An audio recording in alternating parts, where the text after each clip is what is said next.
20 car, Gaurav.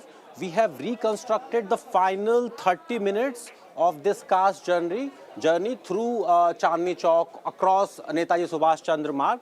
So what we know is that at 6:22, this car, this white color I-20 car, was placed roughly 900 meters away from Red Fort at Sunahri Masjid. You can see Sunahri Masjid is there. This is Netaji Subhash Chandra Road.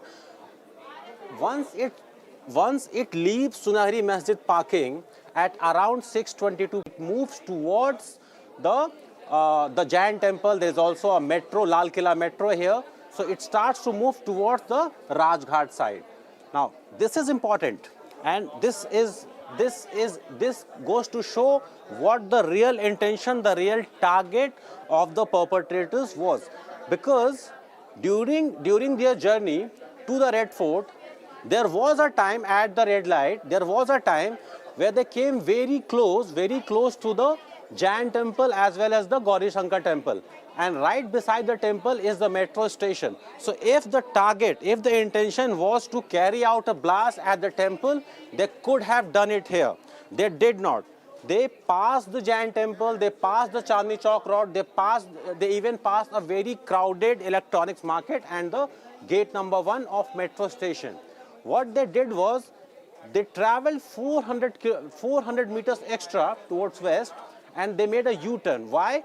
Because they wanted to get as close to the Red Fort, Gaurav, as possible. And this was the point, right near the traffic signals. This was the point. This is the point any private vehicle driving on Netaji Subhash Chandra Road Marg, Gaurav, you cannot go even farther than this. So this was the closest any private car can come as far as Red Fort is concerned.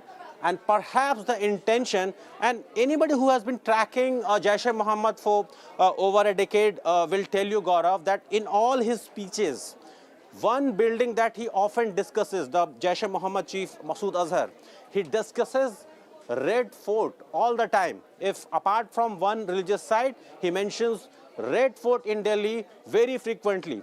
So the route suggests that 400 meters of extra distance was traveled by this I-20 only to make sure that they are on the other side of the road, which is much closer to the Red Fort building. Of course, there was no damage caused to the main building, but they tried to reach as close to the building as possible. This is the story that we are showing here, reconstructing the final 30 minutes of this Hyundai I-20 car, Gaurav.